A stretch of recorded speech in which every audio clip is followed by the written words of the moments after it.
मोदी की नसों में लहू नहीं, गरम सिंदूर बह रहा है।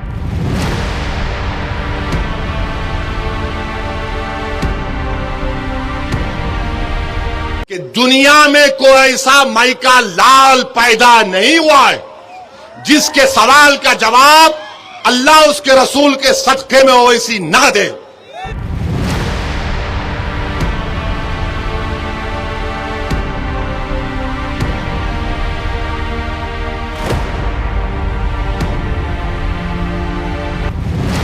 ऑपरेशन सिंदूर के जरिए पाकिस्तान की हालत पतली करने के बाद अब भारतीय राजनेता दुनिया भर में पाकिस्तान की पोल खोलने जा रहे हैं। पाकिस्तान कैसे आतंकवादियों को पनाह देता है, कैसे आतंकवाद को पालता है, दुनिया भर को भारत सरकार प्रतिनिधिमंडल के जरिए बताने का काम कर रहा है। 7 डेलीगेशन तैयार किए गए हैं जो अलग अलग देशों में जाकर बात रखेंगे।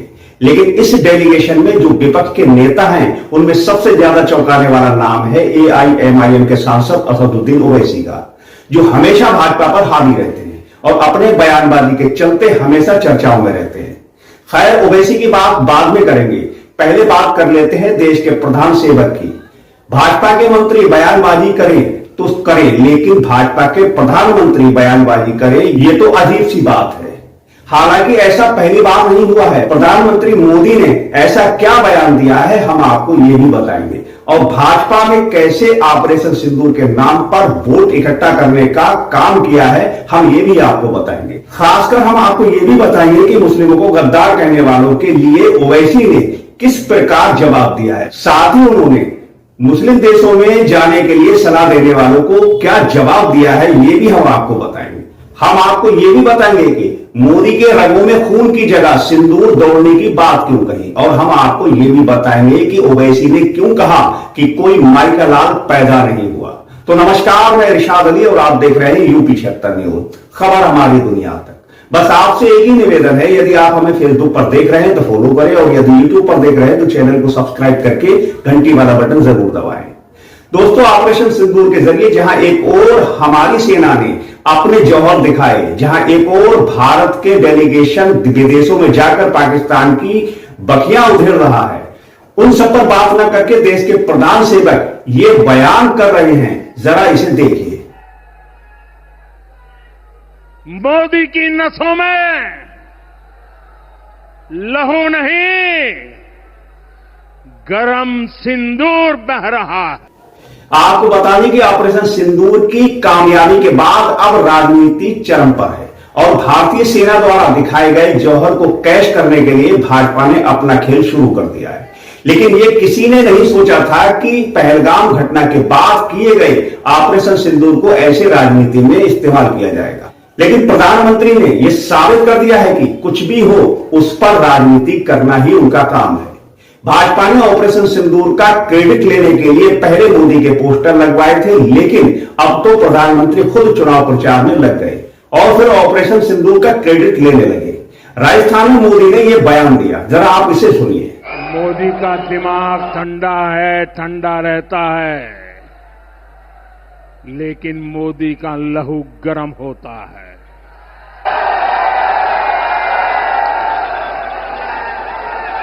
और अब तो मोदी की नसों में लहू नहीं, गरम सिंदूर बह रहा है। इस बयान के बाद विपक्ष भी खामोश नहीं रहा। विपक्षी भी मोदी के इस बयान की लंका लगाने के पीछे नहीं रहे। यदि आपको विश्वास नहीं हो तो ये बयान भी सुन लीजिए। मोदी सरकार ने राष्ट्रीय सुरक्षा, कूटनीति और आंतरिक स्थिरता जैसे गंभीर विषयों को सिर्फ फोटो खिंचवाने और खोखले प्रचार का माध्यम बनाया है। ऑपरेशन सिंदूर के बाद प्रधानमंत्री मोदी का सारा ध्यान केवल प्रचार और आत्म प्रशंसा पर केंद्रित रहा है, जवाबदेही पर नहीं। देश की जनता को दिखावा नहीं, जवाब चाहिए। पहलगाम में हुए क्रूर आतंकी हमले में हमारे देश के 26 मासूम लोगों को अपनी जान देनी पड़ी और उसके बाद में जो ऑप सिंदूर हुआ, उधर हमारे बहादुर सुरक्षा कर्मियों की शहादत भी हुई। उसके बाद देश आज तक प्रतीक्षा कर रहा है कि जो 4 आतंकवादी इस हमले में जिन्होंने हमला किया, जिन्होंने हमारे 26 लोगों की हत्या की, वो कहाँ है? क्या सरकार उनको गिरफ्तार क्यों अभी तक नहीं कर पाई है? क्या सरकार उनकी गिरफ्तारी को लेके कुछ कार्रवाई कर रही है? तो आइए अब जरा उस डेलीगेशन पर बात कर लेते हैं जो पूरी दुनिया में जाकर भारत का पक्ष रखेगा। बता दें कि भारत में 3 डेलीगेशन भारत के रवाना हो चुके हैं, जिनमें एक डेलीगेशन जापान पहुंच गया है, जिसका नेतृत्व तो संजय झा कर रहे हैं। और इस डेलीगेशन का हिस्सा फर्रुखाबाद के निवासी पूर्व विदेश मंत्री सलमान खुर्शीद भी हैं। और यह डेलीगेशन जापान पहुंच गया है और इस डेलीगेशन ने जापान के फॉरेन मिनिस्टर ताकेशी से मुलाकात की। लेकिन हम यहां उस डेलीगेशन की बात करने वाले हैं जिसका हिस्सा AIMIM के सांसद असदुद्दीन ओवैसी भी हैं। ओवैसी वाला डेलीगेशन कतर, सऊदी अरब, कुवैत, पहली और अल्जीरिया जैसे देशों में जाकर भारत का पक्ष रखेगा। अब सवाल उन लोगों के लिए है जो मुसलमानों को गद्दार कहते हैं, आतंकवादी कहते हैं, पंचर जोड़ने वाला कहते हैं। तो उन लोगों से मेरा कहना है कि चाहे तुम कुछ भी सोचो, राजनीतिक विचार भले ही हमारे अलग अलग हो, लेकिन जब राष्ट्र की बात आती है या देश की बात आती है तो सबसे आगे मुसलमान ही खड़ा होगा। अब चाहे वह सलमान खुर्शीद हो या असदुद्दीन ओवैसी। खैर, असदुद्दीन ओवैसी जो मोदी और भाजपा पर सबसे तीखा विरोध करने के लिए जाने जाते हैं, किसी सांसद ने जब उन्हें पत्र लिखकर कहा कि ओवैसी जी इस मामले में ना पड़े, मुस्लिम देशों में जा रहे हैं, बड़े अजीब गरीब सवाल से सामना करना पड़ेगा। तो मालूम है ओवैसी जी ने क्या कहा? नहीं मालूम तो हम आपको बताएंगे, जरा इस वीडियो को देखिए। हमारे भोपाल के हमारे MLA साहब, मेरे छोटे भाई ने खत लिखे और खत में कहा कि ओवैसी साहब, आप हुकूमत के डेलीगेशन में जा रहे हैं हमारे मध्य प्रदेश में, वहां के एक वजीर ने हमारे भारतीय फौज की एक बेबाक हमारी बेटी के ताल्लुक से कोई अनाप शनाप बक दिया। आप जरा पूछ लीजिए गवर्नमेंट से, क्योंकि अगर आप इन ममालिक में जाएंगे तो आपसे सवाल होगा।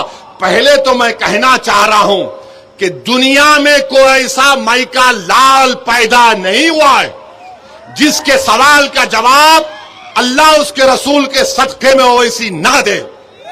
तो मैं जवाब दे सकता हूं। दूसरा, ये आपके पार्टी के भी लोग जा रहे ना,